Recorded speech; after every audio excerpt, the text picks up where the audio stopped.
Greetings, everyone. Welcome to Artcasters. This is number 150, so we've reached another milestone, and our special guest today is Chris McQuinlan. We'll get to him in a minute, but as usual, I want to, well, you guys probably know who I am, I'm guessing, because you're on my channel. So, yeah, I mean, as far as finding me, you can find me on YouTube at circworks.com. I mean, at Circworks on YouTube, or however that works. I mean, just search me on YouTube. And then I just launched sort of a new website. It's not completely where I want it to be, but it looks pretty good. There's some bugs and things right there, but if you go to circworks.com, you can check that out, and there'll be more to come on that. So what about you, Josh? Where can everyone find you? Yeah, you can find me at quarterlystories.com, or you can find me lurking around YouTube at Joshua Kemble, and that's with a K. Yeah, so. Do a lot of people spell with a C? Because you always say with a K, but yeah, Kemble's kind of an unusual spelling. I mean, most people for like most of my life have always thought I said Campbell. Oh, okay. And so, because it's a more common spelling and stuff, so I always have to kind of reinforce the fact that it's with a K, K-E-M-B-L-E. Yeah, I would think the B-L-E might be, because there's different ways to spell it that way too. I would think that would be the confusion, but I would, for me, I would always, somebody said Kimball, I would always spell it with a K, but anyway, just, I've always meant to ask you that, but. All right, so, and like I mentioned, we have Chris McQuinlan from Down Under, Melbourne, Australia. How's it going, Chris? How you going? Good to be on. Where can everyone find you, and let everyone know about the thing you got going on right now? You guys can find me at chrismcquinlan.com or monkeyjunkcomic.com, which is probably the most prominent now, which directs to my Kickstarter currently, and will direct to a more dedicated page to my my webcomic once all the Kickstarter hoo-ha's finished up. So. Yeah, and there are links in the description to both Chris's YouTube channel and the Kickstarter. So yeah, definitely check it out. I mean, if you've seen the artwork that he's working on now, that's from his comics. So it's really awesome, and I've read it online, but I really want to get I'd like to get a physical copy. We'll definitely check out that Kickstarter. But so what we wanted to talk about today, and Chris brought this up a while ago, and it's actually perfect timing right now, because this is something I'm going to have to do a lot more of. But Chris wanted to talk about just marketing your comic, and then I decided to kind of broaden it up with just marketing your art in general. Because I'm in a position right now where the company that I work at, my day job, is basically going to dissolve. So I will only be employed there for another month. So I'm going to be doing a lot of marketing and trying to focus a little more on my my personal projects and all that stuff, and some other like freelance opportunities and everything. So I'm trying to make that switch, and I'm in somewhat of a good position because I'm getting ready for this conference, and this is something I had planned a while back before all this news came down, but just trying to get out and just get in front of people more and letting people know who I am, and trying to basically do what we're going to talk about tonight, which is more marketing, marketing your artwork and everything. And that includes getting out there in person, marketing online. So like I mentioned before, I just launched a new website, and it's kind of like an MVP, what we kind of refer to in like game design as a minimum viable product. So there's going to be more with the website. There's going to be like a newsletter you can opt in, and some like a cool, there's so many different terms for it, but the one that I'm thinking of isn't coming to me, but like, I don't know, like a loss leader, or like an incentive where, you join the newsletter and you get a cool digital product and everything. So all that stuff. But right now it exists, and the store's up. There's a gallery up there and everything. So got that up, and then I'm just getting ready to kind of hit the ground running, starting at this convention, or not convention, but this what do you call it, conference this weekend. So we're going to see how that goes. And I'm even thinking, I wasn't going to do this originally, but now I'm thinking maybe just pull out the stops, like actually put on the green lab coat, go to the conference like that, because I think that might even, I'm trying to promote what I do. So it seems like, you know, that would be a good way to do it, because you see some guy walking around in a lit green lab coat, you're probably going to wonder what that's all about. So that's, even though it's, I mean, I wear it at like the conventions and the comic conventions, but that's kind of like, you know, so many people in costumes, it's like no big deal, which could be a better thing for something like this, because there's nobody that's going to be wearing anything other than just regular, you know, your average clothes and stuff. So it's gonna, I'm a little bit like, I don't know, is that gonna be too weird? But you know, sometimes you just, sometimes the things that you worry about doing, it's just best to kind of bite the bullet and do those things, and usually pans out. But anyway, so that's kind of where I am right now. But I want to switch over to kind of Chris and find out, because you brought up the topic. What what are some of the steps and things that you're doing to promote the Kickstarter and all that, as far as promoting your comic and all that kind of stuff? Because the one thing I hear all the time, anyone running a Kickstarter says, yeah, I'm worried about spamming people, but I'm throwing my information out there, and there's people that are just like, oh, I didn't know you were doing a Kickstarter. And I hear that from everyone. So has that been your experience too? Or? It has, yeah. So the first few days, I got the Kickstarter up, and I did the usual garb where I shared it on like my 2 Instagram pages, my Facebook page, my personal page, my Twitter page, my Snapchat, my Instagram stories, and just try to push it as much as I could in just sort of the general advertising way that I normally would. And then it was probably a couple of days later, I caught up with some friends, and he was like, oh, how you going? And for me, I was just like, oh, yeah, I've just been slaving away over this Kickstarter and just getting it ready. And it was that standard response, like, oh, I had no idea you had a Kickstarter. I'm like, yeah, I launched it like 3 days ago. Like, it should be all over Facebook. And they were like, oh, I had no idea. So thankfully, that sort of happened quite early, that interaction for me, where it made me realize that I needed to hustle a little bit harder and get out of my shell and be annoying. And it's actually really paid off quite well, to the point where I tried to come up with like some really good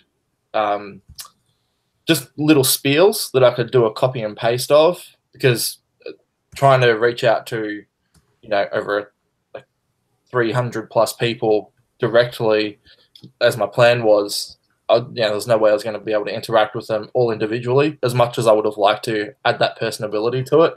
So I had to come up with like a nice little spiel, make it seem nice and somewhat generic, but understandably generic. And that's probably been my biggest targeting tactic that's worked well over the past week, where I've probably spent an hour each night just messaging people on my Facebook friends list, my Instagram followers, on Twitter, and trying to be nice about it, not just sound like I'm begging, but just be like, hey, if you've got 5 seconds, just share this link. That'd be rad. And it's worked. It's some of the traction I've got just from sharing, getting that link around, has worked quite well. And I noticed the next day after doing, spending about an hour or something time on the couch doing that, I would see the results. And it was quite amazing that I had to be annoying, because I kind of expected. The last Kickstarter that I did worked really well, where it funded quite quickly, but the word got around really quickly.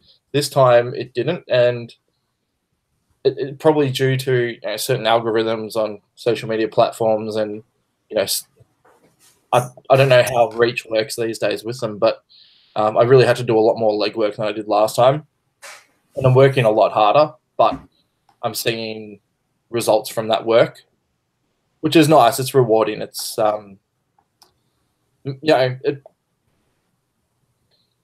you feel like you're annoying someone for so long, and then you get that little reward at the end of it, and you get that sigh of relief, like, oh, okay, it was just me. Like, I was just doubting myself and everything. Yeah, exactly.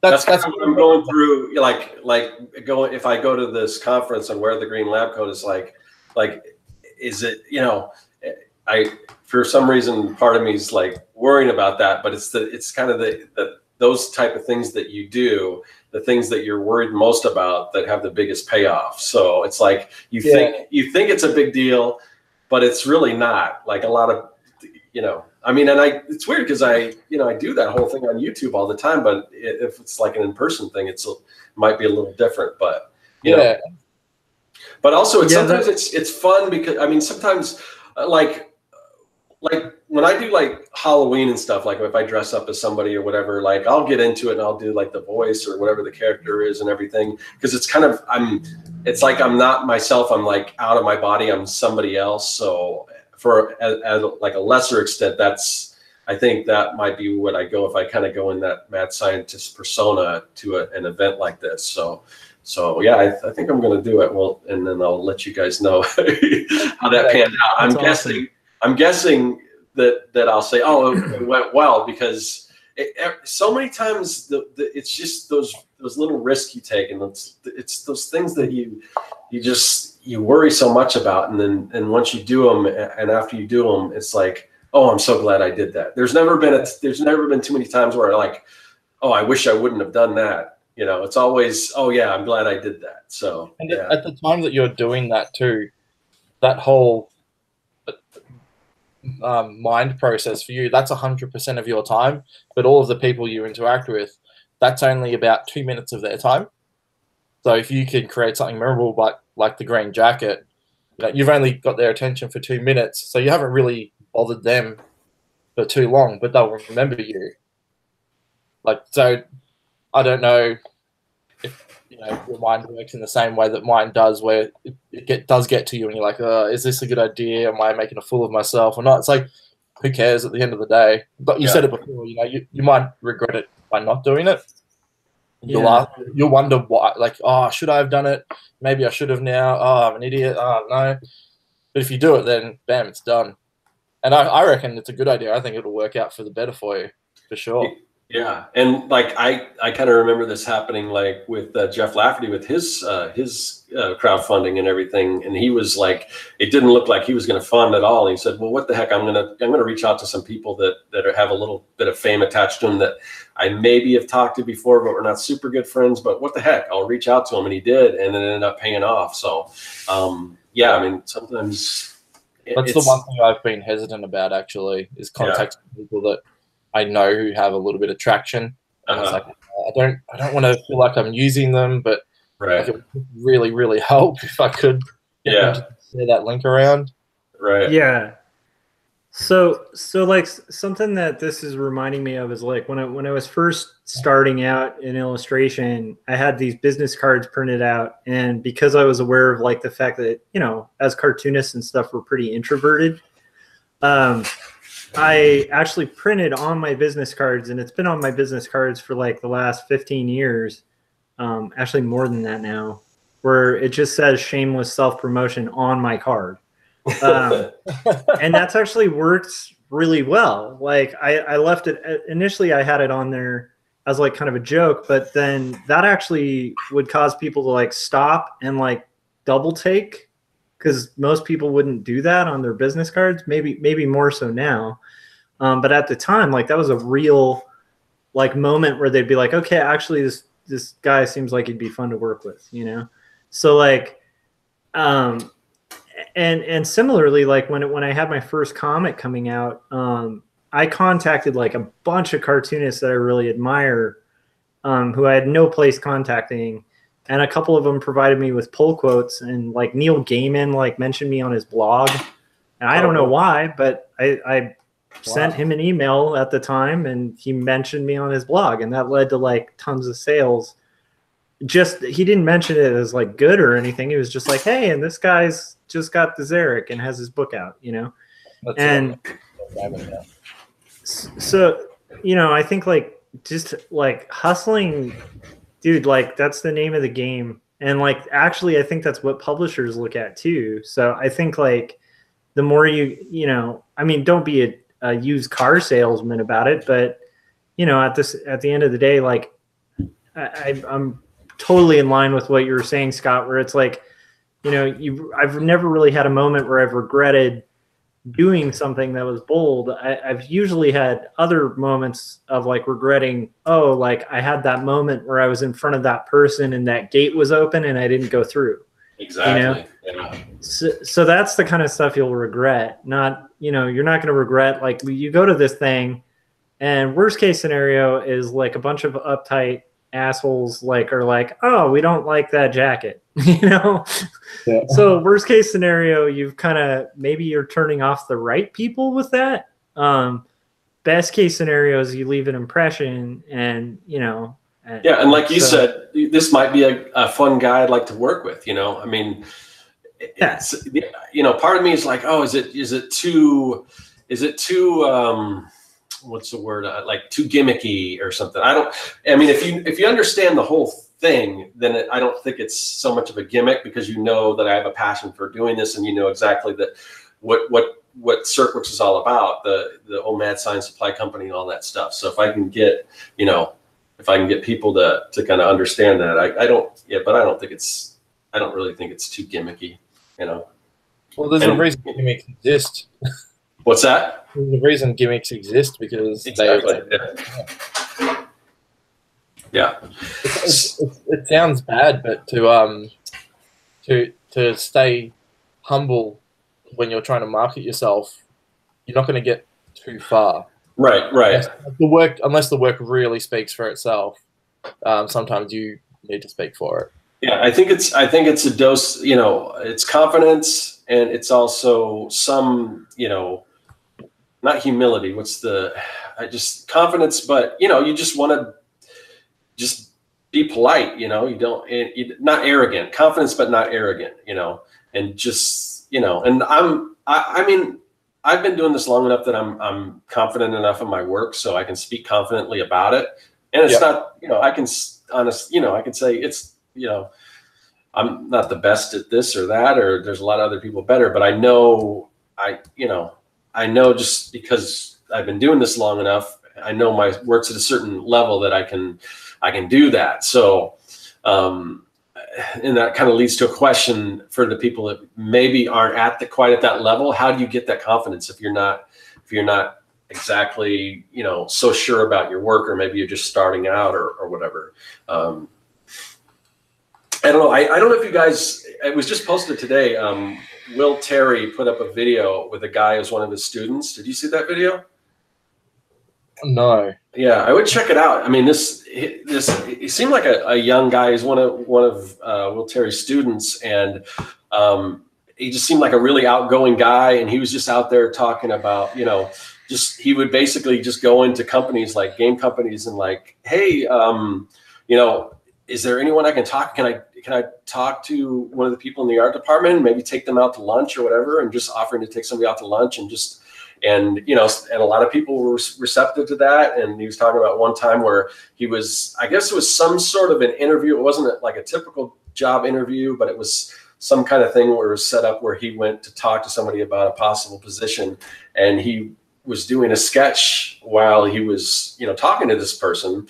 And then I guess he did the sketch of the interviewer, and this person loved it, and no one's ever done that. So things like that, those little extra things, those are the things that are going to set you apart. So yeah, definitely check out Will Terry's channel, because I just was fascinated by that whole this guy's approach to basically knocking in doors and stuff like that. I mean, that was kind of the way people used to do it, but I wouldn't even think about it so much actually going into an office, because you used to go, and Josh probably remembers these days, I don't know about you, Chris, but where you would actually bring your big old portfolio in, and then you leave it at the front desk, and and then they get back to you and all that kind of stuff. So, but it's like, I don't know. I mean, the thing you got to, I think, realize is that everyone, we're all just people, and people contact me all the time. People that are, just starting out or whatever, and they'll ask me questions, and I try to get back to them and everything and answer those questions. And I like that stuff. I mean, I want to help people out because I was in that position once before. So it stands to reason, if there's somebody in this position that I might be able to benefit from, they're probably the same way. So you just gotta realize people are just people, I mean, you may run into some people every now and again that aren't, that are just, too whatever highfalutin, or just, they're in their own world or whatever, up their own ass or whatever. But for the most part, people are are, you know, they're just people. So ask yourself, well, you know, what would I do if somebody came up to me and wanted something similar to what I'm asking? Or, and it's not just asking, like I was talking about with this video with this student of Will Terry's. You know, he was like giving. He was like, hey, can I take you out to lunch? I mean,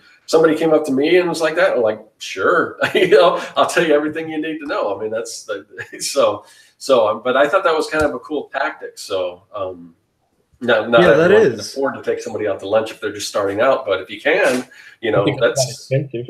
not a bad idea. What's that? That could get quite expensive very quickly. Well, it depends where you go. I wish I kind of was in the room and I could have asked, like, where, you know, I'm sure if somebody came in, they're not going to go like, okay, let's go to Ruth's Chris Steakhouse or something like that. You know, I'm sure they, you know, but yeah, I thought that was kind of a cool thing. So I'm really going to try to do more like proactive things like that, things sort of that out of the box thinking and you know, we'll see. And that, you know, the thing is, the other good thing, and I keep going back to this whole thing with the green lab coat and all that kind of stuff, but because I'm an introvert, it's difficult for me to start conversations. But once I'm in a conversation, I can talk people's ears off or whatever. It's that first initial thing. But if I can get something that's gonna, you know, intrigue people and have them come up to me and like, hey, you know, what's that? Or the other thing, like if you are at a convention or something like this and you are a conference or whatever, and you're drawing, and I'm going to bring my sketchbook with me, and any downtime, I'm just going to be there drawing. I mean, that gets people coming up to you too. And like the conference I'm going to, it's a design conference. So a lot of the people there are graphic designers. Not everyone is an illustrator. And so, you know, that even in a situation like that, it's still, it's not like everyone's going to be working in their sketchbook. At least I don't think that's going to be the norm. So I think that might get people to kind of check out what you're doing. You can kind of explain kind of what you're all about and all that kind of stuff. So yeah, that's a good point, because I always have trouble either like moving into a conversation or, like I said, starting a conversation with someone. I'm always waiting for like that opportune moment and, you know, trying to, and psyching myself out. So I like that, you know, actually creating you are the talking point. Yeah. And then, so like the opening night, tomorrow is the kind of the kickoff. And there's a poster contest, and I entered a poster and everything. And I don't know how many entries there are, but because they're like, I met somebody at a drink and drive, like, oh, you need to submit a poster and everything. So I was already planning on doing it. So I sent that out and everything. So that's in the running. So that's another thing that will kind of tie it in. And, you know, my posters are usually, you know, there's usually a little somewhere I hide my logo in there. And when you enter everything, I'll put my name, but I also put CircWorks Art Labs on it. So, you know, when they're judging it or whatever, you know, I mean, it'll come back to me. They'll see the kind of work I do, and then they'll hopefully equate it to this crazy guy in the lab coat and what that's all about. And then hopefully it'll leave just, you know, I want to leave an impression on people. So people will think about me when things like that comes up. Like, this is a cool guy that I'd like to work with. I've never, you know, this is everyone, you know, people are doing all kinds of different things, client work, all this stuff, but this guy's selling mad science supplies. That's crazy, you know? So. Yeah. I mean, I think something I always have to remind myself of, and I'm reminded of it a lot, like especially having interviewed people, which is a different position than I've ever really been in. Like I've always been on the other end of the table. Some of the things that I feel like you could just instantly improve your prospects, like promoting your work or trying to meet new people or make new contacts by just like literally understanding that like people, for one thing, like love ambition. Like, you know, I don't think anyone who's, you know, fond of the arts, like will look down on somebody who's being ambitious, you know, right. That's just never going to come across bad. You know, but we worry about that. I just want to interject real quick, because I just sent a resume out to a stamp design company, and I looked at their stamps, and they weren't, to be honest, they weren't anything like what I could do. And my samples kind of, when I send my samples, but I was still, when I'm typing it in, I'm like, how do I say this without sounding arrogant? How do I say, so I think I said, you know, I like your product line, but I think there's a lot that I can really help you guys out to just bring it to that next level. But when I was writing that, I'm like, I don't want to come off as arrogant, but how do I sound confident without being arrogant? So, but yeah, it's always a struggle.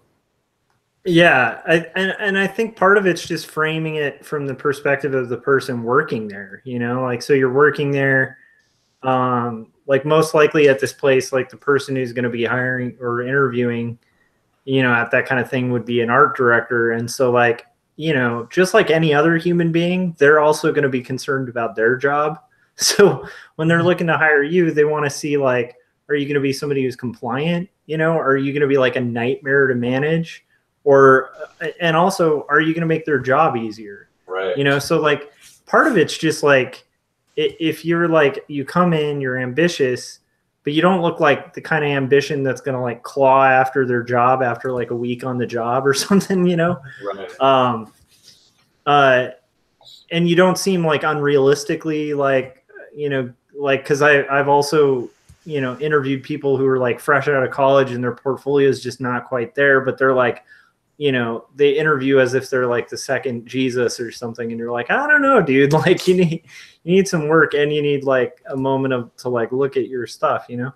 But I think in the case of like, you know, a seasoned pro, like you, Scott, like, I think just being real and just kind of being just, you know, making it clear, like just kind of like as much as it's impossible to kind of do, it's the same with promoting your Kickstarter too.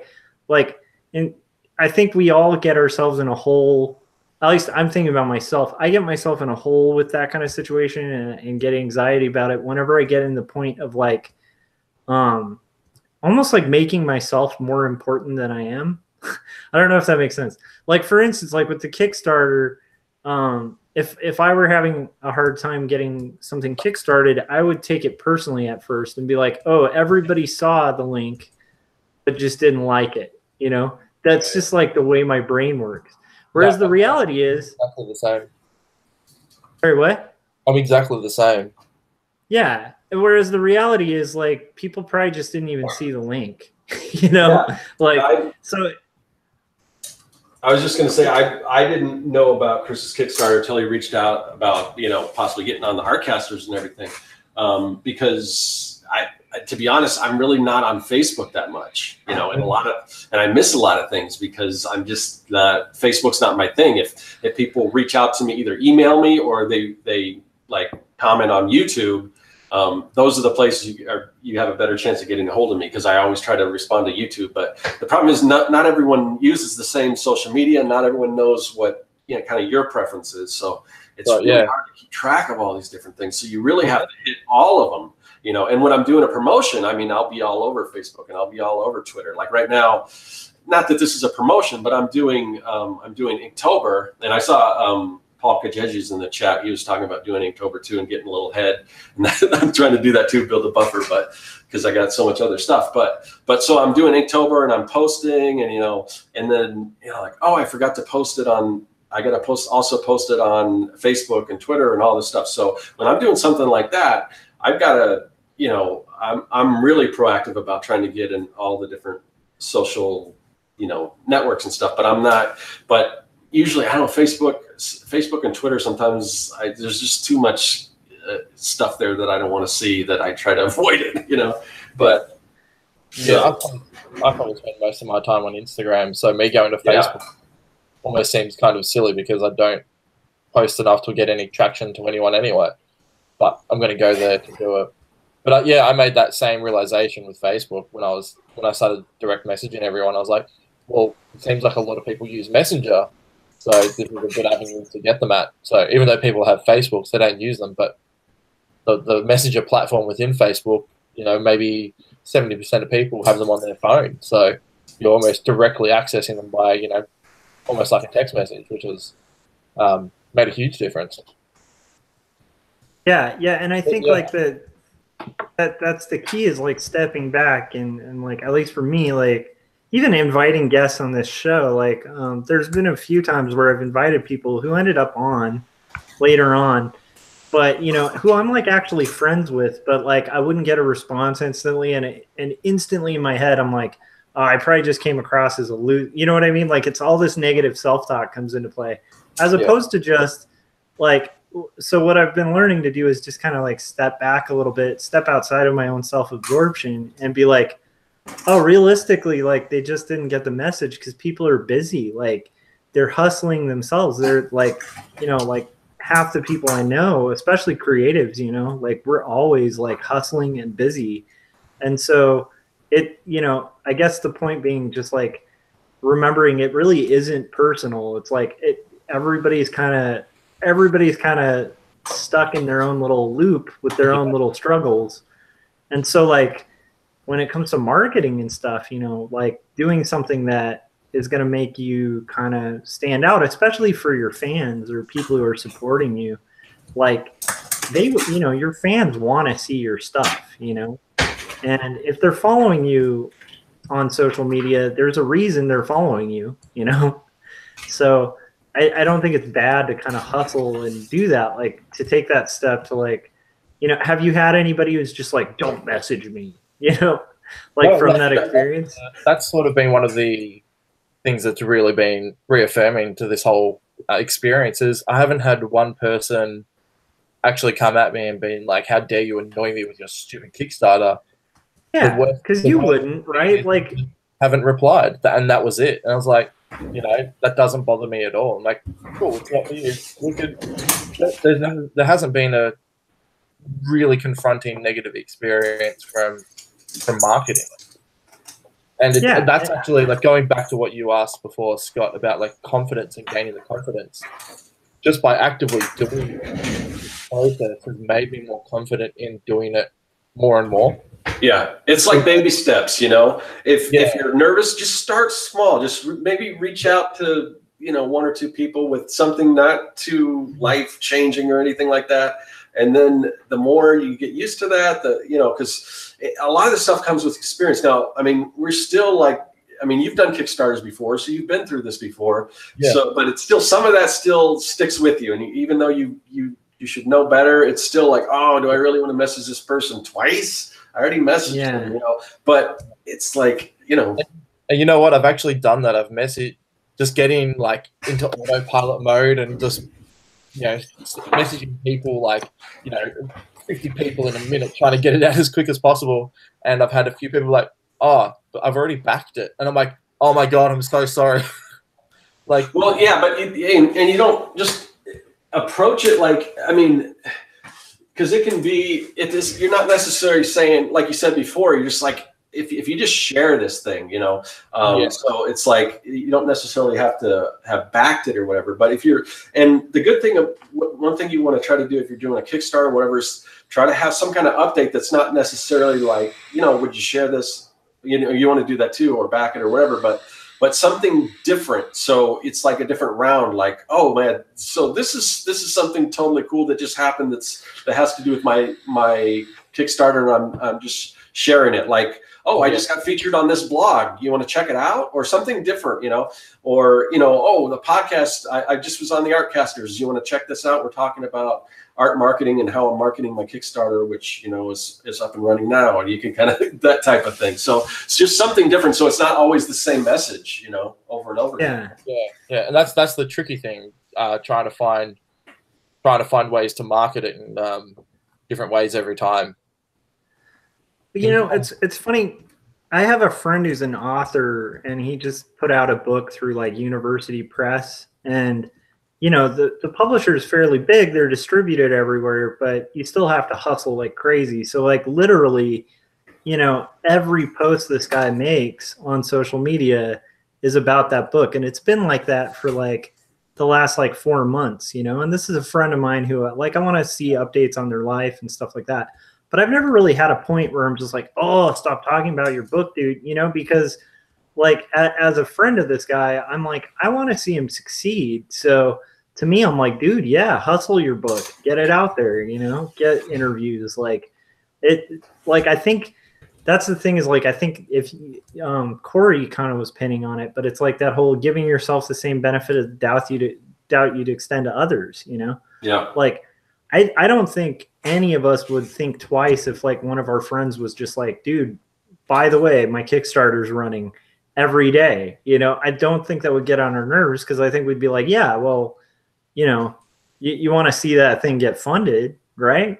So it's like, I guess it's just funny to me as creatives how like hesitant we are to allow ourselves to do what we want to see our friends do. Like, you know, I wouldn't want a friend to like let their Kickstarter not go promoted. I'd want them to bug me because I don't want to miss that, you know, or somebody I'm a fan of, like, because life is busy. So it's like, you know, yeah, I think you're actually kind of doing those people a service, because you're letting them know, you're giving them plenty of opportunity to actually get it if they want it, you know? Yeah. And it's difficult too sometimes, because sometimes certain, I guess it depends like what you're promoting. Like Kickstarter's like anytime I back a Kickstarter, a lot of times I will, you know, ask, you know, there's tweet about or share, and I'll do that. I always do that kind of stuff. But certain things, like I noticed like on Instagram, when I was promoting my digital products, my character builders and all that stuff, they didn't, and maybe it was just because the artwork wasn't as intriguing as a sketch. It seems like sketches just go crazy on Instagram. Like right now, my Inktober stuff, and that's also because it's attached to the hashtag and everything. But those are getting a lot more like likes than when I post, like back when I was posting my little, you know, mock-ups from my little character builder. But the problem is that was pretty much just a product. It was just kind of something for sale. And it's hard for people to get invested, especially in just a picture, because you don't really understand what it's all about, what you can do with it, and all that kind of stuff. Not like you can do in a video, because, you know, I did a video of the same thing, and that's another thing that you can do is, you know, work your whatever you're promoting into something else that actually has a benefit to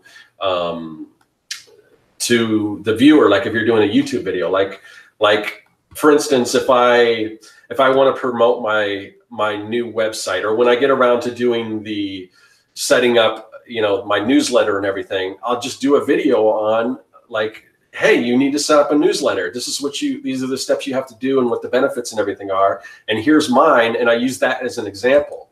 Or like when I'm going to do like a sort of hopefully next year, I'm going to start doing like a comic book course. And I'm going to use my own comic as an example, and my own products, my own digital products as an example while I'm working on that comic. So it's just not just promotion. You're also giving somebody some sort of benefit for it, even if they aren't, you know, going to purchase it, they can get something out of it. So anytime you can work your product into something else that's because people, you know, it's kind of like, what's in it for me type of thing. And that's what gets the most views. I mean, people aren't going on YouTube searching, what can I buy? What artist has some cool stuff that I can buy? They're looking, how do I do this? Or how do I do that? And if you can work what you're selling into something that somebody can, with the knowledge that somebody else can take something like that and do something for themselves. I mean, that's an excellent way to try to, you know, to market whatever product you're selling. You guys still there? Yeah, for sure. No, I was just thinking about what you were saying, because it's totally true. I think the other thing to remember is the fact that, like, and this goes like for both things we were kind of talking about, like if you're after a job, understand you have value to bring.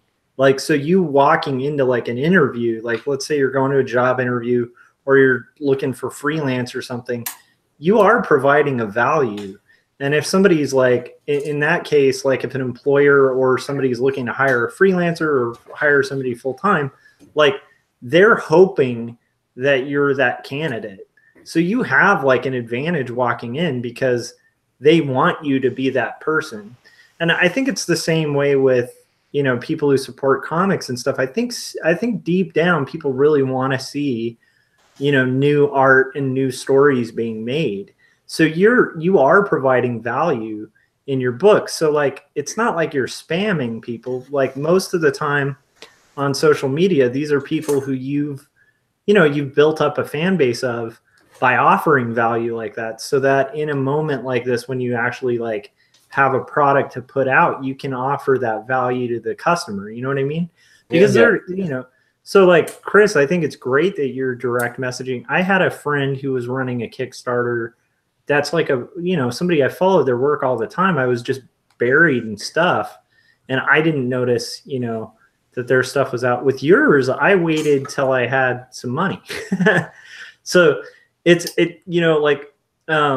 all sorts of reasons people might be hesitating or just not even seeing. So I think just reaching out directly to someone, I think just being vulnerable is what it comes down to, because I think that's what's scary about that. Like even thinking about running a Kickstarter scares the crap out of me, because by the time I do it, you're talking, probably 4 to 5 years of investment of time in this product, so like if people reject it, that's going to hurt, Yeah. But at the end of the day, like, it doesn't leave you in any worse of a position. Like the worst case scenario doesn't leave you any worse off than you already are, Yeah. I've had to do a lot of sort of reaffirming on myself as well, that even if this doesn't do well, like it's not the end, and I'm going to keep doing this book anyway, and like it doesn't matter, like all this hard work will still have paid off because more people know about the product or the comic anyway. And being a free webcomic, I've actually seen the viewership rise because of all the work I've done now anyway. So like whether the Kickstarter is successful or not, all of this work is going towards something. It's already had a benefit to it anyway. And like there's been plenty of people like you, Josh, who I almost assumed they would probably back it from the word go, and 2 weeks later I just see their name pop. I'm like, oh, okay, that was random. Like I just thought, maybe they weren't into it, and it was just a matter of them going, oh, I just didn't have the money at the time, or and I think the other thing is, like, if you guys are watching this now, you should go back Chris's thing, because we have a community here, and like to me, I think it's cool that like Jeff's comic got funded. I think everybody who's done the hundreds, like we shouldn't have trouble getting our stuff funded because we have a tight community. So I hope everybody out there who's like working, slaving away on their own comics, I know it's, it's tough to get the money and stuff to kind of support things, but at the same time, like if we want to see these kind of things, and I mean, most people watching this are probably familiar with Chris's work. So it's like, this is a good comic. Like this is not like a crapped out quick comic. This is like a really considered, really well drawn comic. So like we should all be, like contributing and supporting, because like you guys want to be in that group that's like, yeah, we supported this thing, because when it comes in the mail, you're then a part of it, and I think that's like, honestly, I don't doubt. I'm pretty sure that's going to happen for you, man. I can't see that not happening, but I think it's good that I like, that's actually interesting that you were talking about like kind of challenges with negative self-talk and stuff, like, because that's instantly what comes to mind for me when I think of like putting something up. So I'm like, how do you so what are some of the strategies you use to kind of like overcome negative self-talk? I mean, you mentioned reminding yourself of the value of what you already have out. Do you have any other tips with that? With this, because I'm already working on chapter 2 anyway, I'm not really worried about this not working out, because it's not going to stop me from creating the comic anyway. I think the ultimate goal is to just get this book, read by as many people as possible. Like that's the point of the Kickstarter for me. It's not about getting paid or getting the money, and it's about being able to publish the comic and get as many people reading it as possible. But like for me, I'm lucky I've got a writer who I work with, who I've been talking with throughout this whole thing as well, and he's been really positive. But like looking back, the contrast between this Kickstarter and the last Kickstarter, like I had a huge bout of depression last year, which is sort of wavered over to who I am now. So the feelings I had back in the last Kickstarter are completely different to the way I am now as well. So it has been a bit more challenging to overcome certain things. But I don't know, I've got enough confidence in this book and in this story. So failure in this doesn't bother me, because it won't stop me. And the more that I do, the longevity of the story means there's always going to be more people jumping on board. and more people are going to eventually start reading it, and it's going to find its audience. It's not. Yeah. It's not like Tomorrow where it was like this one-off book. It got a little bit of an audience, and then that was it. And then it was easy to forget about.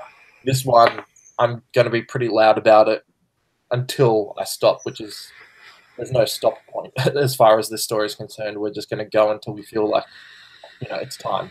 Yeah, I think too many people just give up way too soon. You got to look at it as a marathon, not a sprint. Because I mean, I was just talking to somebody about YouTube today, and it's like a lot of people would have just gave up a long time ago. And I mean, certain people get lucky and they'll see success right out the bat with like YouTube, but that's not the case for most people. And it's taken me a long time to get where I am, and I'm like, I've still got a long way to go, but you just got to keep pushing at it. People give up too soon.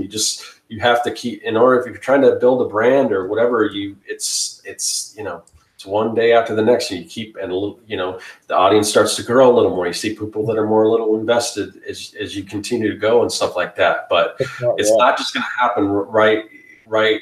And you're gonna hit walls, and you're gonna stumble along the way. But you got to just keep going, and that's persistence is like the key to this whole thing. And everyone has it happens differently from everyone. It could take you way longer, it could take you shorter. There's no thing like, well, how long is it going to take to build a brand? You can't answer that question. It's not a question you can answer. Yeah. You just got to stick with it. Curveballs. Yeah. Yeah, and there are curveballs along the way. And the nice thing about all this prep, like building a like Corey Kerr and I do like the 48-hour art check thing, and like the other day we were talking about like tips with like Inktober and stuff like that. And I'm personally, like, I've never been a huge fan of like contests like that. I'm not against them. I just like, if it'll serve what I'm working on, great. But it was brought up there, and as advice for people, like, before taking on any project, to kind of make sure it's something you're passionate about. Because in comics, like, that's the thing about even the Kickstarter. It's like, you're kind of insane to take on a comic anyway. Like, to even get into comics, like, to make a comic just with the money that's involved in comics, it's kind of a crazy thing in the first place. So, and there's so much self-doubt in just, I'm sure you've even experienced it now, even though, like you said, you've developed like much healthier ways to kind of view your art and stuff like that. But I'm sure that along the way, just even making this comic, you probably had a couple moments of like, am I really just staring at a page instead of like being out at a movie or hanging out with my kid? Like there's That's probably been the biggest challenge is like creating a balance as well. Like, yeah, trying to be like, I get up at 4:30 in the morning most mornings, and I'm still up till about 11 o'clock at night, and I'm like, this can't be healthy, but I'm like, at the same time, I don't care. But doing that means that I can do all the things I need to do to create a balance, and I can spend time with my kid, I can go to work, I can work on my comic and have a decent output. But then some days it's just like I just want to sleep in today. I'm just going to sleep in.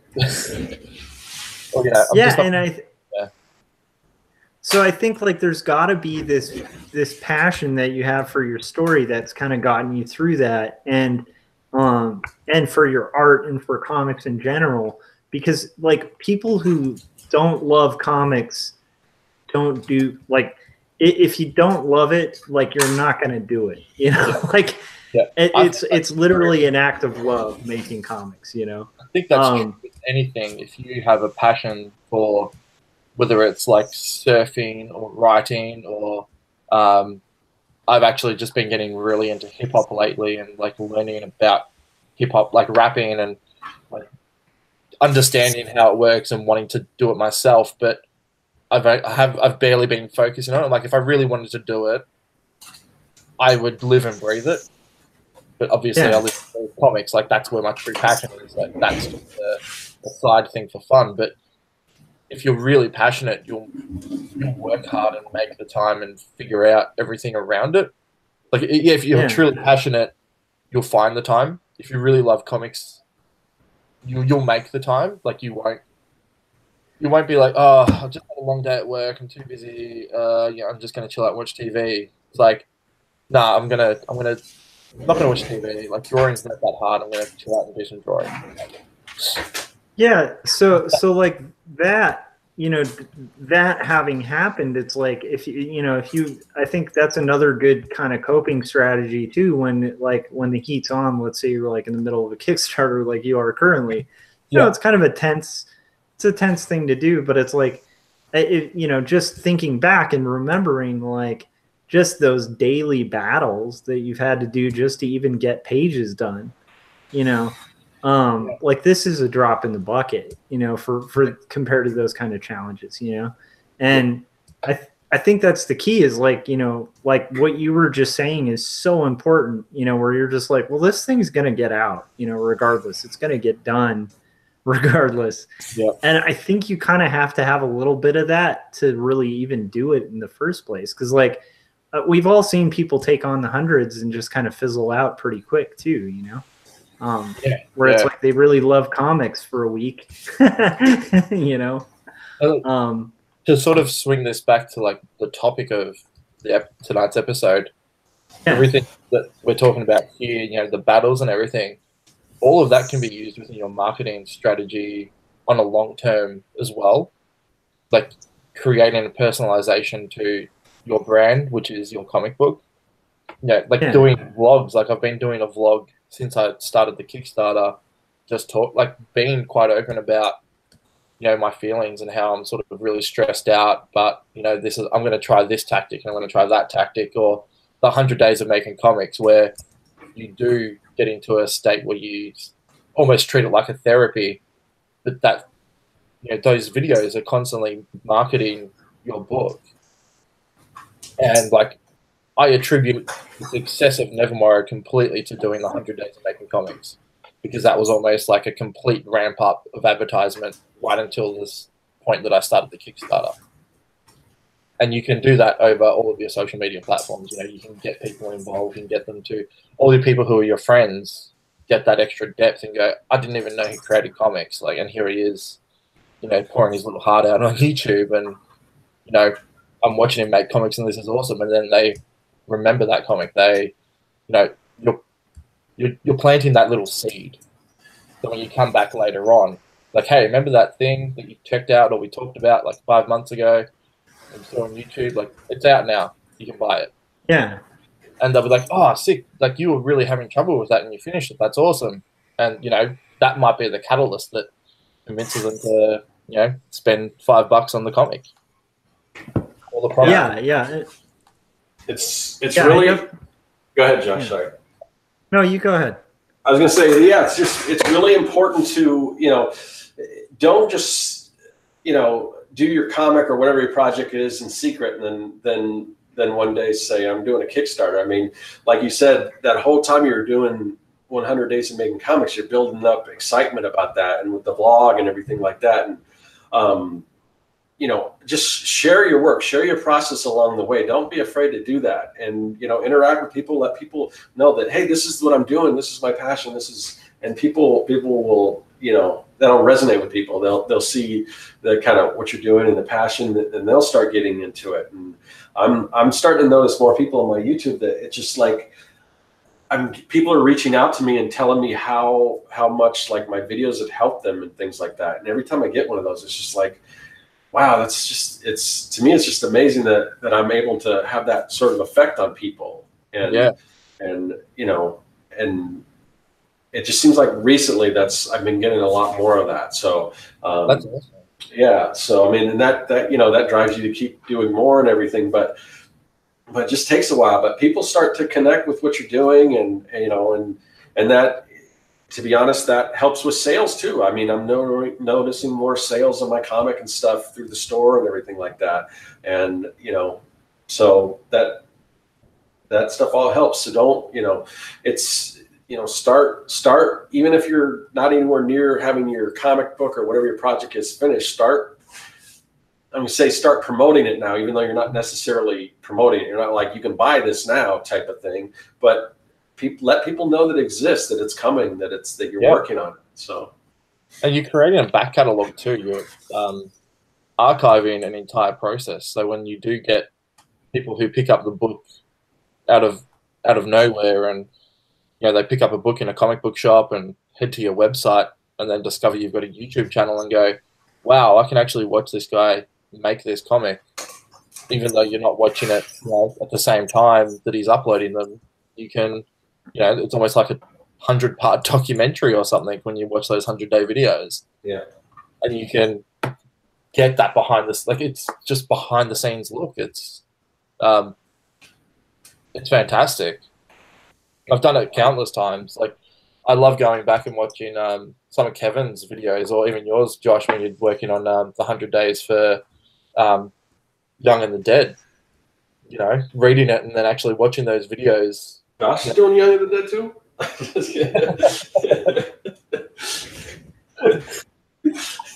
You know what I mean? Yeah. I do that all the time. But yeah, it is. It's all marketing. You might not even think of it that way, but it is. And then you can market it later as well. You can sort of package it. If you've got your website, do you have a section for Young and the Dead on your site, Scott? Other than my store, no, I don't. But that's probably not a bad idea. You could add in not only information about the books, blurbs, and links where to buy them, but you can even add links to your 100 days playlists, so people could actually look at the progress of it as well. Yeah, I think that'll kind of what'll happen when I get ready to start doing my my freebie giveaway type thing, which is all centered around comics and everything. I get people to do, and there's definitely things on the there's ads and things, not ads, but there's sections on there about my YouTube channel that I'm giving art and inspiration and everything on YouTube. So if I can, sometimes it's key. Well, I mean, once they're on your page, I mean, it's definitely not going to hurt for me to promote Young and the Dead on there. But sometimes, like if you're doing a YouTube video, you don't want to promote too much stuff. Like at the end of, at the end of a video, I don't want to say, oh yeah, so buy my merch, and also I got a Patreon, and also check me out. I'll be at this place or that, just like one thing. So that's kind of what I want the website to be, is the hub. So I can just say, I'll say, get this cool free product, go to my website. And then once they're on the mailing list, then I can start talking about Young and the Dead, and I can start talking about, if I get to the point where I've got a Patreon and all that kind of stuff. So, yeah, that's what I want to do with the Monkey Junk website. Once the Kickstarter's done, I want to create it as a hub where it's not only a source where you can get all the links for, all the different social medias and the Kickstarter and the online store, but, have information about the comic book and about the characters, and actually make it almost like a self-contained Wikipedia website about, the comic book. Because for me, it's more than just the story that the sort of interpretation. And just have it as like this, like a fan site, essentially. And, like you said, you can just promote the website rather than having to promote everything at the same time. Yeah, for sure. I think having, limited options on the menu is a really, I don't know, it just seems like the best way to go. Like, it kind of was like one of those things that really hit home when I was going to the NCS meetings, like, for the first time. And I realized that all the cartoonists that I recognized, I was like, oh, that's so-and-so, was connected with a property. So I was like, oh, that's that guy who does all those billions of things. It's like, oh, that's the, I'm a big fan of Shannon Wheeler, who does Too Much Coffee Man, and especially because he helped me out a lot when I was first starting in comics. And one of the things that I think is just the hugest strength, he's a New Yorker cartoonist now, and yet forever he will always be kind of the Too Much Coffee Man guy. And that's not an accident. It's that's a marketing thing too, and I think it's a smart marketing thing. I think with, Chris, with you, it definitely helped that Monkey Junk's been what you've been kind of talking about for a while. So when that came up, it was more, for me, it was just a matter of when I get the money. And then once I had the money to do it, I was like, of course I'm going to back that thing. Cause like, you know, when you're following somebody along on these journeys, that's why I was saying that whole thing about the hundreds too. When you're following people along on a journey, you want to see them reach their destination, you know? Yeah. So it's like that, I think that's kind of why I think like with, you know, as members of the hundreds and stuff, we got to help people get to their destinations. Cause it's like, it's cool to see. It's encouraging. It's like, you know, seeing everybody have successes in this stuff gives us all fuel to keep going, you know? Yeah. So it's kind of like seeing people complete the hundreds. Like I still get a kick out of that. Anytime somebody's posting like, and they're in day 98, I get this little boost, you know? And I may not have even been following like their whole hundreds, but whenever I see like day 97, finish line, yeah. Yeah, it's encouraging, you know, because it's like, okay, somebody's doing it. That means, you know, it's like it's community, and I think that's kind of what we're all trying to build is like a sense of community in this kind of thing. So I think we need a little hall of fame on the hundreds website once that happens, so we can actually see and celebrate those people who finish it, because it's hard to remember who hasn't finished it as well sometimes. There's so many people involved now; it's huge. Yeah, it's amazing how much it's grown. Yeah, I'm really impressed with it because like I can't keep track of everybody on it, you know. It's funny you say that, Josh, about like me having been talking about Monkey Junk for so long. A few months ago, like as Monkey Junk was sort of being uploaded as the webcomic, I was getting comments on a YouTube video I did about 2 years ago, and it was, I think it was the one like how to start your comic, and people were like, "Oh, where can I read your comics? And I'd completely forgotten that when I was doing that video, I was talking about Monkey Junk. I was talking about starting it, and that I'd been wanting to start it for so long, and it prompted me to actually go back and update like all the descriptions and everything to make sure that people actually could read the webcomic. And yeah, with that realization of, wow, I've actually been talking about this for a long, long time, like longer than I can even remember sometimes. So, you know, that is all attributed, like you said, you know, you wait and you finally see it finish, you're like, yeah, sick, I can finally support this thing. Yeah, and I mean, it's fun to read these things on the web, but at least for most cartoonists I know, like, we want to see the print, you know? Like, I want to see the printed page. I was taking a big risk, actually, doing it as a webcomic. And yeah, I saw you doing it. Jeff Lafferty with Berserkernaut was uploading a webcomic. And, you know, the notion is like, I'd rather read it in print. Like, if I wanted to read it in print, everyone else will probably want to read it in print as well, or at least a large majority. So it gave me that confidence that giving it away for free at the beginning anyway isn't really going to make that big of a difference when it comes to the physical version. Yeah, because I mean, I think if anything, people, you know, like when you like something a lot, you wanna support it, you know. And I think especially when you're, you know, so I think the key is just like finding the audience that likes it, and then properly marketing it so that they have an opportunity to kind of give money to what they like, you know. Yeah. Because I don't think any of us want to like bamboozle anyone into buying our comic. Like, I wouldn't want to sell my comic to somebody who wouldn't want to read it, you know. Like, like you wouldn't sell your comic as like the next Superman. No, or like to a, like, I've had that moment at conventions because I'm not doing all ages. So I've had moments where like a kid walks up and is like, "This looks awesome," and I'm like, "No, I'm not. Like, I'm not selling this to you," you know. Because it's just not like, it's not a kid's story. Like, if they were like late teens, maybe, but that's like the beginning cap for my market. So yeah, it's like, you know, but I think that is the trick, you know. Like, so do you have any like tips on ways you've kind of started a ground game? I mean, as you've mentioned, you were doing like a vlog, you know, and that's definitely, I'm sure everybody who watches Artcasters is already following you, but if you guys aren't, check out Chris's stuff in the descriptions and go follow, like, subscribe to his channel. But other than that, like, so you're kind of documenting as you're going along, bringing people along with you. You've reached out to people on Facebook, like directly, as well as posted it on social media. What other strategies have you been using to kind of promote?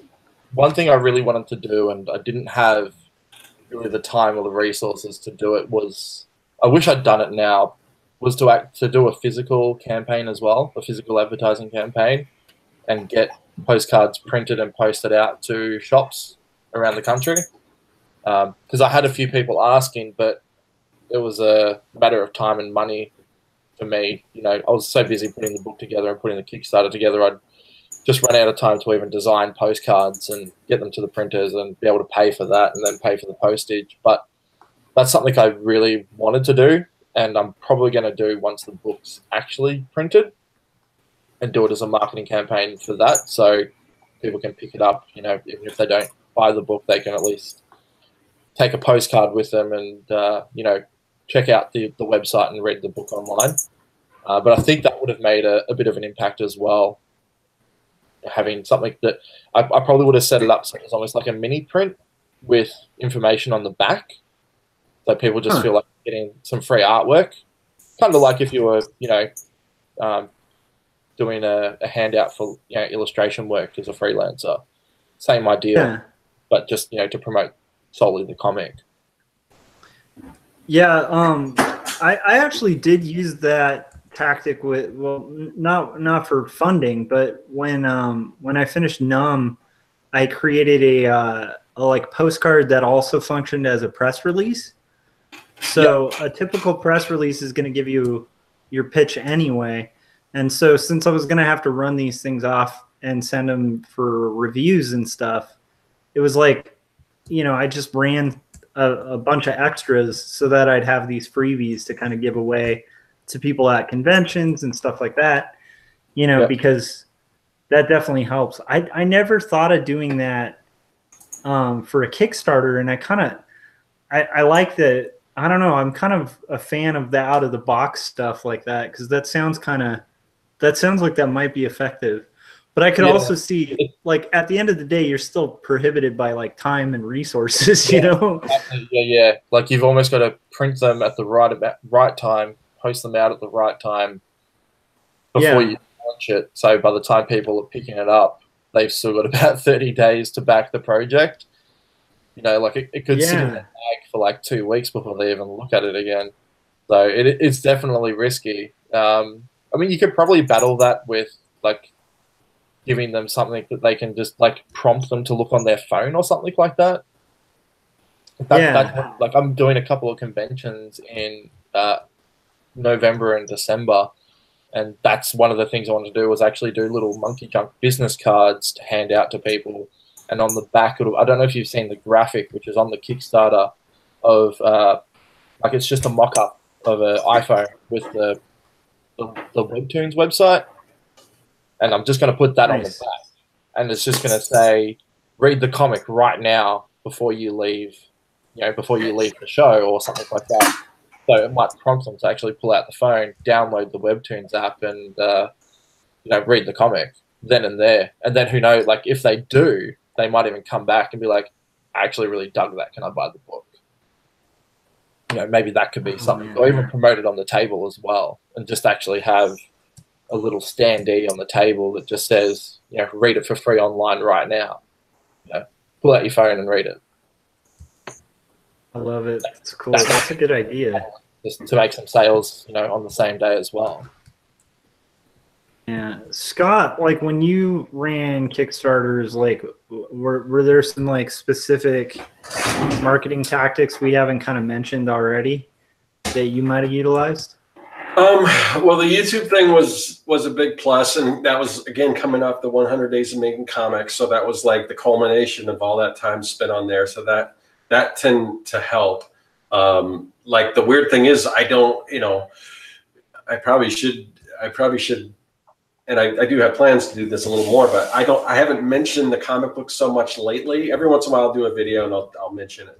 But it's not like a staple of it's not like the 100 days where every day you're talking about the comic and stuff. So when I launch my next Kickstarter, you know, people may not be, I mean, I've got a bigger audience now, but they may not be as familiar with it as opposed to, you know, hammering it every day, talking about it. So, but again, you know, I try to work it into something that's a benefit to somebody, like top 10 Kickstarter tips, and I'll give those tips, and I'll kind of work in that. Oh, so like with my Kickstarter that's currently running right now, blah blah blah.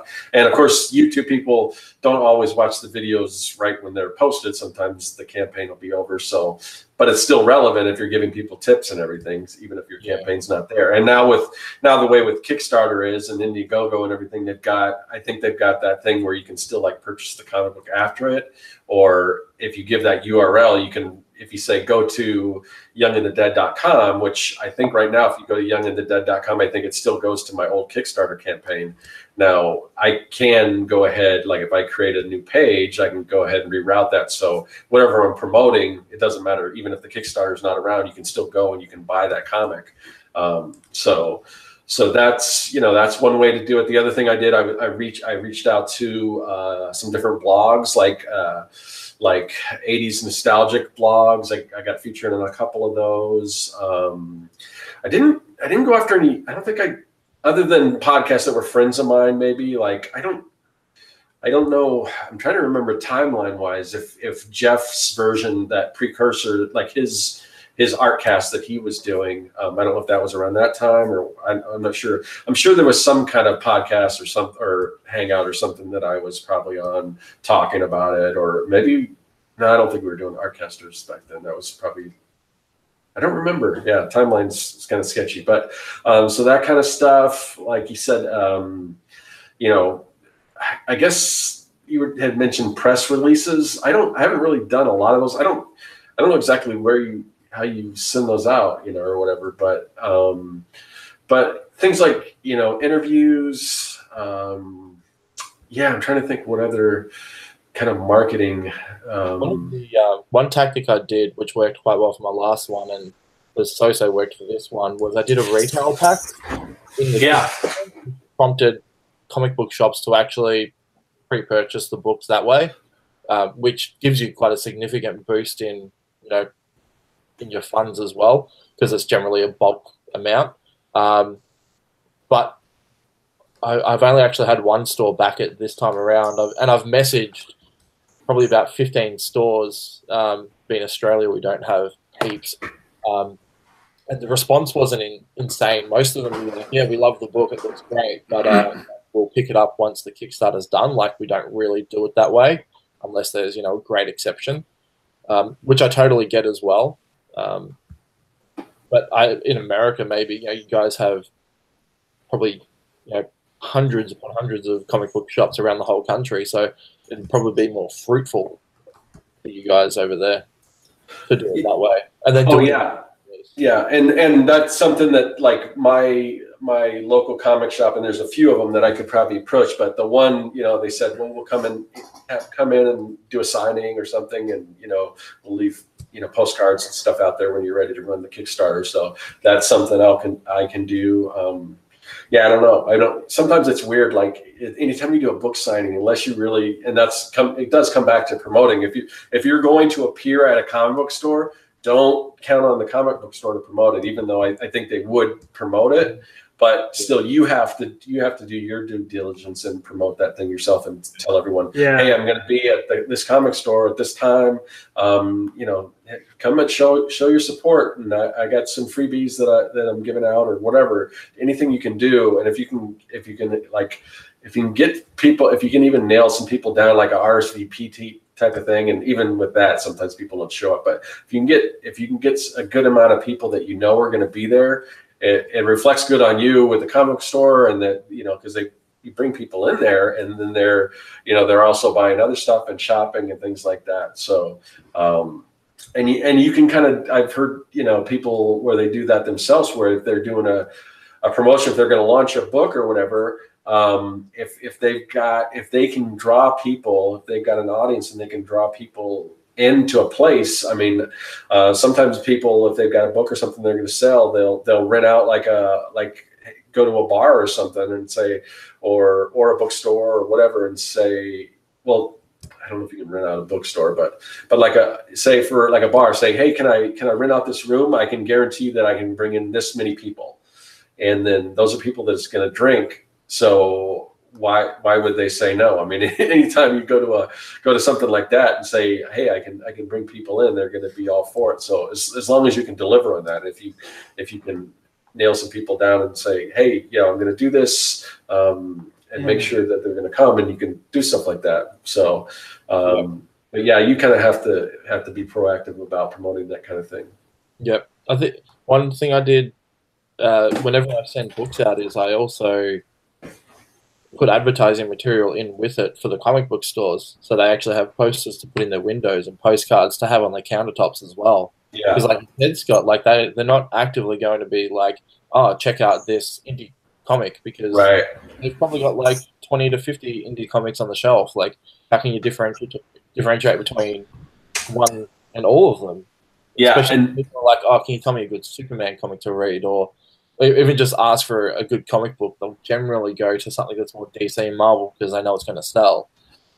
Yeah, and getting your book in a comic book store is actually fairly easy for the most part. Getting that to actually sell is a different story. So even if you're shipping books out to, say, whatever different states or whatever, if you have followers in a particular state that may be in that area, just say, hey, if you're interested, or whatever, however you want to approach it, say, my comic book's in the store. If you've ever been interested and you don't want to have to, pay that shipping charge to order from my online site, you can get it, you can get it a lot cheaper if you go down there and get it. So if you can kind of guarantee that those books will move off the shelf, then they'll hopefully order more, because I mean, they'll be, because they're probably, unless they read it, they're just in love with it, or they know a particular customer that they think would really like that book, assuming you can get them to read it. They're not going to probably push it. It's just going to sit up there on the shelf. So if there's a way you can make sure that there's people that you might know that might be in that area, if you can get them in the store to get those books, then the shop owner will probably take notice and like, oh man, this book is actually selling. So, that's something you can do too. I have an advantage for where I work, where printers, we do quite large format printing. One of the things I'm going to try and do is talk to one of the bigger comics in Melbourne and get a big giant cardboard cutout done of one of the characters with like a big blurb to like, hey, buy Monkey Junk now, available at All Star Comics, and see if they'll actually put it in their shop. Just front and center next to their counter. Be like, people like, what the hell is this? Like, oh, it's a random local comic. But I mean, like, not everyone has that sort of resource, and assuming they have the room, because sometimes comic shops, it's a matter of the room and stuff like that. But but like, even if you could do like a little A stand, something kind of strut that they can put on their counter, that's like an A5 signage that they could put on there at least for a week. What you need to do, if you can do one of those like characters, definitely make the character like holding like somewhere you can put the books there, so they're right there, they see it. I mean, that could do really well, assuming that you can get them in there. Yeah, that's because even Marvel or DC comics don't have that. That's pretty cool. I like that idea. I did actually, and I kind of felt a bit cheeky about it, but I'm good friends with one of the owners of one of the comic book shops, and I said to him, like, what would it cost to get my book in with all the DC and Marvel stuff? Because, that's where everyone sort of gravitates to, and, if they're flipping through Batman and Spider-Man and then all of a sudden they see Monkey Junk sitting there, they're probably going to think it's a little bit more serious. And it was really interesting. The feedback he gave me is like, to be honest, it would make no iota of a difference. Is like half of the comics that actually sit on the shelves from Image and DC and that move just as well as some of the indie comics that we have, because there's that oversaturation of comics. He's like, you're better off marketing it elsewhere to convince people to actually come and buy it. I was like, that's crazy. It's like, it's just sort of the nature of the beast, because there's so many comics now. But I mean, that was sort of the point that I was willing to get to, because I really wanted the book to do, to be successful. I wanted people to want to buy it. And I wanted as many people to pick it up as possible. Yeah, and I don't think that's a bad thing. In fact, that's something I think when we had Peter Simeti from Alterna on, he was talking about that, like that the comics are kind of unique in the sense that, like, you know, Marvel and DC aren't really going to these shops and like stocking shelves and providing, you know, like awesome retail setups and stuff, you know, Yeah, it's which not is like weird because seen a big end stand from Cocoa Pops or something like that where they've put all the effort into marketing. yeah, and I mean, like, you know, you have like any other retail industry, you know, even art supplies, you know, like those big Winsor Newton displays aren't provided by the art store. Like those are made by Winsor Newton. That's right. Yeah. You know, the Winsor Newton sales reps will go to the art store. They'll take the buyer out, buy him some drinks, you know, schmooze them, and then you know, convince them to really pay attention to like selling their product, because they know like that display, like if they have this awesome display, it's going to move and it's going to make profit for both the store and, you know, the supplier. So it's like that's just basic business, you know. And I think the more thinking in terms like that, or thinking like Scott, what you were describing about kind of promoting an event. I mean, what events don't you promote? You know, like if you were playing a gig as a band, you'd be passing out flyers and stuff, you know? Yeah. Inviting people. I think for whatever reason, I don't think artists, I mean, artists, you just got to look to see what other professions are doing. Like you're saying that, you know, when you go to a grocery store and they've got this big end cap promoting, you know, Budweiser or whatever, there's a rep that goes in there that sets all that stuff up. I mean, yeah. And like you said, I mean, and they're probably paying for some of that space too or whatever, but that's like you mentioned, Peter Simeti. I mean, he's doing that kind of stuff that for whatever reason, most people in comics aren't doing. And it might not be such a crazy idea for other industries, but for whatever reason, we don't do it.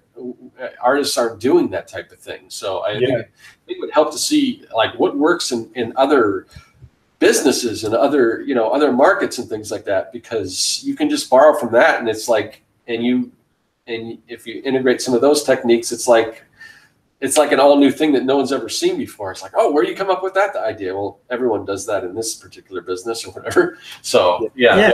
Look outside of your, you know, comics or whatever. Yeah. And as an indie creator, because the big industries aren't doing that, you have this huge advantage if you do it. Because like literally that big cardboard display, Chris, if you make that, like you'll be among maybe two others. Like there's not a ton of competition that's providing that kind of service for local stores. So that might work really well to your advantage, because at the end of the day, it's going to grab attention from all the billion things in that store. And, you know, like they don't have to know that you went in there and set it up, you know, like for all they know, you're the next big thing. And it's funny. I had a conversation with the guy that I work with, because I'm currently learning industrial design and packaging in the place that I work in, which has been really great because I've been learning about trade stands and how to, you know, put them together and everything. And I was like, oh, I've got this convention coming up and I'm trying to plan out how I want my booth to look. And yeah, you guys have done conventions. It's just sort of like a small table with a little bit of space behind you.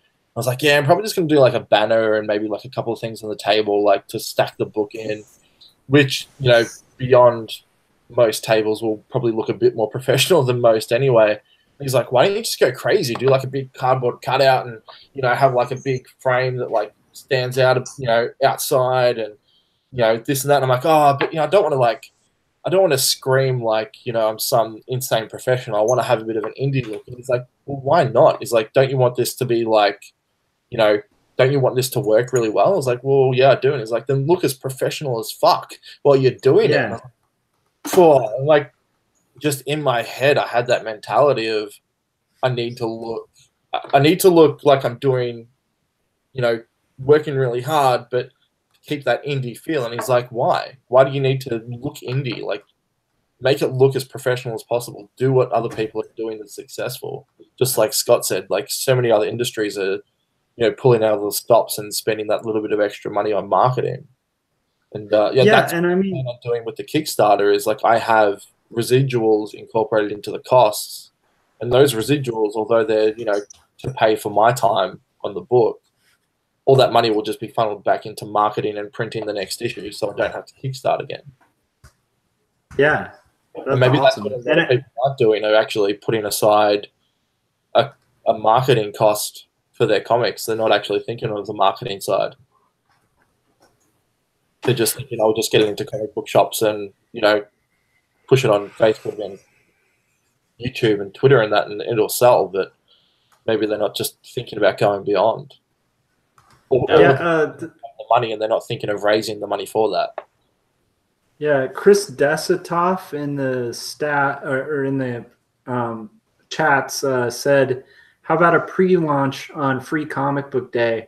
Like, do an issue 0 that leads into your comic launch." And that's a good idea too. If I have friends that do indie comics like locally here, and every Free Comic Book Day they do their own like ash can. It's got to be simple to print because you're giving it away for free. But like just a black and white ash can, and put it on there with the table, you know, or be there doing a signing and give them out. Yeah, I have friends that do that all the time. Every Free Comic Book Day they do that. So yeah, that's definitely something you can do. That's a cool idea. Yeah. If you could there's a lot of people there in Free Comic Book Day. No, yeah. So if you get enough contributors to put into that book and then have them at as many stores as possible around different states.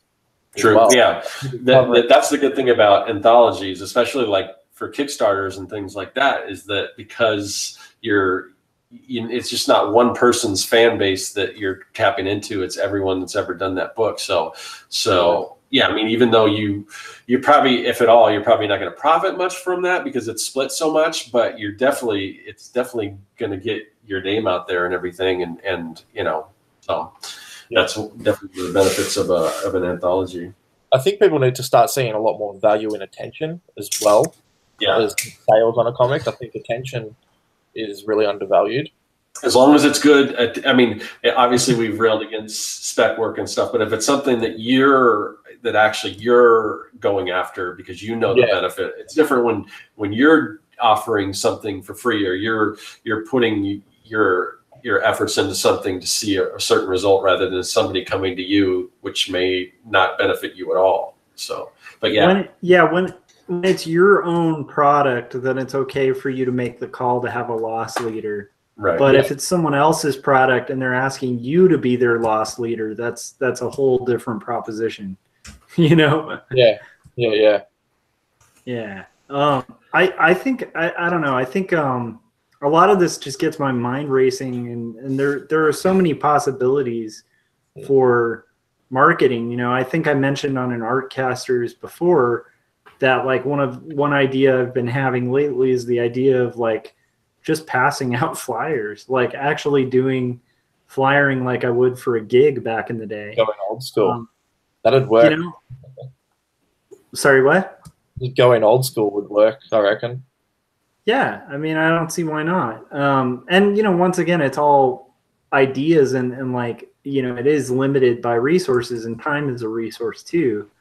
But I do feel like we get stuck in these boxes where we're like, everyone's doing this, so therefore that's what I've got to do.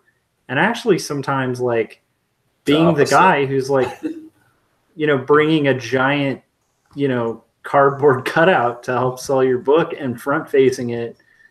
I mean, like just that in its own I think would say a lot to that comic store owner, because you could explain it and be like, dude, this is a win-win. You know, I put this in your store, you're going to move more of my books. You make more money on my books. I make more money on my books. We all win. You don't have to pay for the display. I'll set it up. I'll make sure it's stocked, you know, like, and you just sell it. Like, I mean, that's such a good pitch. Like, that's a much better pitch than like, hey, make space in your store on your shelves. You know, it's like, no. I'll bring the shelf. Like, you just... You know, in fact, to advertise. That's great. Yeah, I mean, I think that's a really good pitch, and I think that kind of thing, I think would work better for, you know, for customers too, because the goal is to have people discover your work, you know. So, and I think, I mean, it all starts with like the hard work you've put in to make the comic so far, you know, the best comic you can, and it looks really good. So now it's just a matter of like, okay, how do we get other people to kind of read this fun story that you've made, you know, and the art you've made. One thing I was going to do in the book, I actually completely forgot about it, and it was something I thought about maybe a year ago, and I need to do it before I send it to print, is actually put a blurb on the back of the comic book, so the elevator pitch on the book itself. So, because I'm not going to be able to be there to sell the comic when it's on the shelves, it needs to be able to sell it. And when you pick up a novel, the first thing you do is sort of look at the back to see if there's, look at the back or look on the inside cover to see if there's information about the book. And generally there is on any good fictional novel. But I think a comic is the same too. Yeah, I mean, I definitely have like a little summary on the back of the book because it's going to give people don't have the time to read your entire comic, you know, at the store, but they can look at like, you know, half a paragraph. And then you also interested, then you might have sold the comic right there. You've made your money. Yeah, and reach out to some of your heroes and get some pull quotes, you know? Yeah. Because like because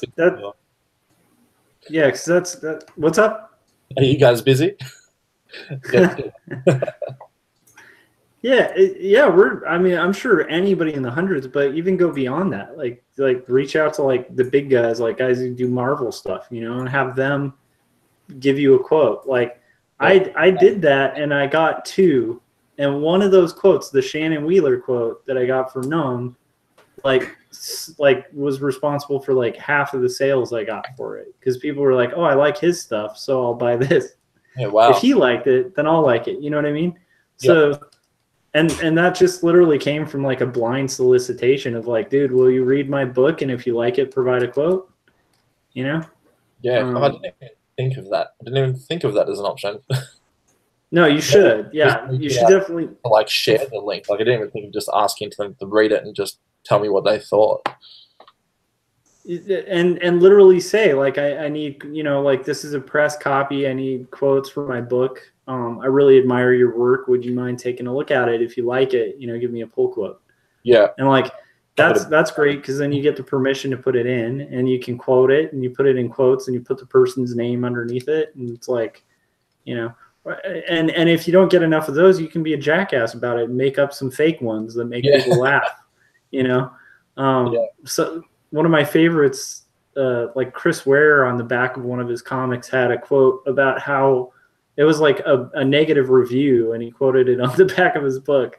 Where it was like, this guy's stuff is hard to read. The type's too small. It's difficult and terrible. And it was like the New York Times, you know. That's his art book where he asked all of his friends to give really bad reviews about himself. And he put all of them in the front of his book. So the first thing you read is literally all his friends just paying out on him. It's so good. That's great. So yeah, like I think that kind of stuff, you know, if that sways you as a reader, it'll work on your readers, you know. Like, because I know that's changed my mind before. There's been a lot of books I've picked up because I've been like, oh, I like this writer or I like this cartoonist and they say this is good, so it's got to be good. Yeah. You know? Yeah. Yeah. Well, I think we're approaching the hour-and-a-half mark, if not a little over it. But so I don't know if there's anything else you want to talk about to touch on this subject before we start wrapping things up. I could bring one more thing up, but I don't know how long it would go for.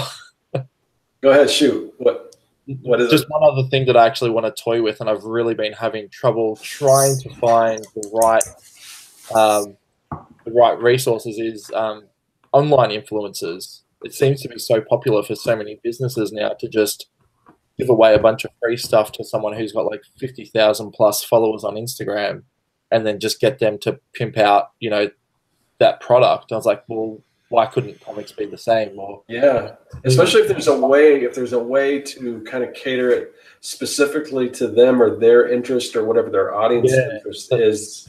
If you find people that like I was saying before, when I reached out to blogs, I was reaching out to like kind of retro 80s blogs because that's kind of the time frame that my comic book takes place in. And it's kind of, that's the genre that I'm going for.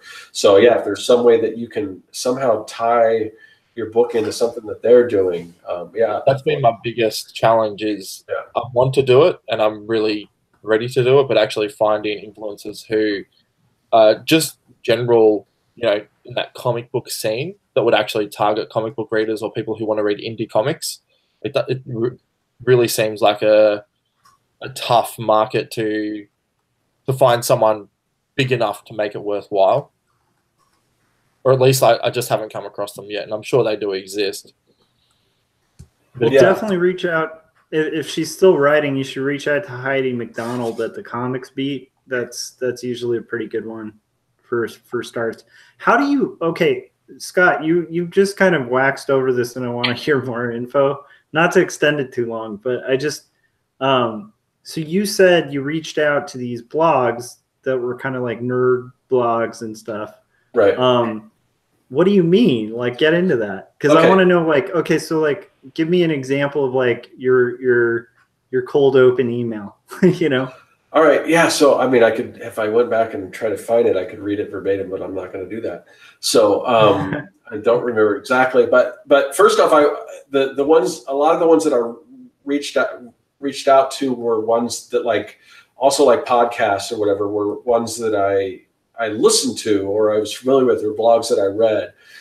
So when I did approach them, it wasn't like this form email. I actually mentioned things about that I like, and because you get those all the time. I mean, I got some today. I was looking through and I'm like, is this a real thing? And then it mentions me by name, but it doesn't mention anything about really what I do. It's just like, I love your company and this, but it's not specific. So try to be specific about what they're doing and what you like about what they're doing, just so they know that, hey, you actually know what they are, and you know, and how your property is again fits in with what they're doing. So yeah, that's kind of how I wrote it out like that. Like, hey, I've been a long time listener to your podcast, and I love your blog, and especially, you know, I love it when you write articles about this, and you know, I'm just such a big fan of like Monster Squad. I know you're a big fan of Monster Squad. Well, my comic book is kind of inspired by that and that type of thing. So that's kind of how I approach it. I mean, you can start off. I mean, you start off with sort of a form letter, but you want to cater that to whatever you're doing. That's the case with just anything. If you're writing a cover letter for a resume or for anything like that, you always want to add something that has something to do. Try to make sort of a personal connection with the person on the other end, so that it's just not like everything else that they're receiving. So yeah, that's great. That's good. I'd tack onto that too. Don't forget, like, I think I've mentioned this before, but like when writing a press release or something where you're trying to get an influencer to mention your stuff, especially if it's a blog or a written thing, like write it for them so that you've basically taken away a job they have to do. I mean, think about it, dude. Imagine being at work and somebody hands you like, you know, at my work or whatever, sometimes we have to use clients' logos and stuff. And there's nothing I hate more than like getting a logo from a client that like I have to redraw even though they have that asset. Imagine just like the way you feel at a job, at least the way I feel at a job, when I get a logo that's all vectored and ready, and I just like literally they just save me a bunch of time. Think about being a journalist, like or a content creator online. You know, you're writing your blog about geek culture. You're trying to like keep hip and keep current and like be in touch with like the new cool thing. And you get an email and it's literally your job. Like the article's well written. They don't have to change much. They literally can just plug in a few words and they've written the article. So it functions to help both of you, because you've controlled what they say about you when it comes out. And in turn, you know, like, you know, you've spared them a bunch of work. Like, so they had an easier day that day and they didn't have to like, you know, go through hoops or like write a new article, you know, so make it easy for them. And I think I did something like that when I sent those emails out. But the other thing is, sometimes it's the opposite. Like, it's funny because there's an online magazine that kind of promotes, you know, creativity here. I think it's different cities, but there's one for Phoenix. And so, you know, I submitted, hey, you know, I'm a creator, this is what I do or whatever. And you can also let people know about other creators that you like or whatever. But basically their whole business model is, I mean, you're writing their content for them, because they'll say, oh yeah, we'll write an article. And basically the article is like maybe 4 questions, and you're writing the responses, and then that's the interview, and then they just post that. Yep. And so basically, you know, and I mean, it probably helped me. I mean, it might have got my name out in front of some more people. But what I did was, I'm like, well, I basically wrote this article. So what I did, like on my new website, if you go on the About Me page, I just took that article and posted it on my webpage, because I basically wrote it. And so I'm kind of getting double duty out of that. So it's kind of like, it's like, so how long have you been doing this or whatever? And then, so it's kind of like instead of, you know, I kind of wrote my own About page and submitted it to this thing. So I kind of killed 2 birds with 1 stone. But it's just funny. Like, I don't know how many people realize that you're, you know, with these type of, you know, it's one of those kind of aggregate sites or whatever. I mean, they're not doing a whole lot of heavy lifting. They're just, you're doing all the work for them, and people are kind of happy to do it because it helps promote them. So it's kind of a win-win in some ways. Yeah, and the beauty is, like I said, since you control the narrative, if you want a word like genius thrown in there, it can get thrown in there. And like, you could have written it about yourself, and yet they'll publish it under the name of whatever reporter like put it up there. So like, you know, you're getting double duty, and you're controlling the narrative before it goes out, which is, you know, a good thing. So yeah, there you go. That's cool. Thanks for bringing that up. That's a really good one, Chris. Yeah. All right. So if that's it, then we'll go ahead and make the rounds and wrap things up. So Josh, where can everyone find you? Well, you can find me up late at night working on comics in the LA area. Other than that, you can find me at quarterlystories.com. And actually, if you go to my site right now, I have a new print in the store section of a page that a lot of my readers kind of requested as a print. So go to quarterlystories.com, go to the store section, and buy yourself a print. But if you're really like, you know, tight on money, don't do that. Go to Chris's Kickstarter and fund this thing, because this book, like, I cannot reiterate enough, like, how much I want to see, like, our community, you know, the hundreds community. Like, I want to see us kind of become the type of community that we're like a printing mafia, you know, like, I want to see us be able to get everything everybody's working on in our community, like, out and funded, because there's nothing better than that. Creator-owned comics, right? So let's support Chris. Like, it's a good comic. It has to get made. So don't be one of the people who didn't do it. You should do it. It's the cool thing to do. All right, that was it. I just asked a very quick question to Josh. With your print, have you actually considered selling digital prints as well? You know, I feel weird selling digital prints. Have you ever sold digital prints? I haven't, but I've been toying with the idea as a cost-effective way for people to buy my art. Huh. Yeah, I'm curious. I know a lot of people on Etsy do well with that. For a lot of times, it's not, I don't know if it's always digital prints, but it's like digital assets that they can use to, like, put on T-shirts or that type of thing. Yeah. I'd be curious how that works, but yeah, I mean, if it's a high resolution thing, it's risky, but I feel like, you know. Yeah, I don't know. That's a good question. That's a good question.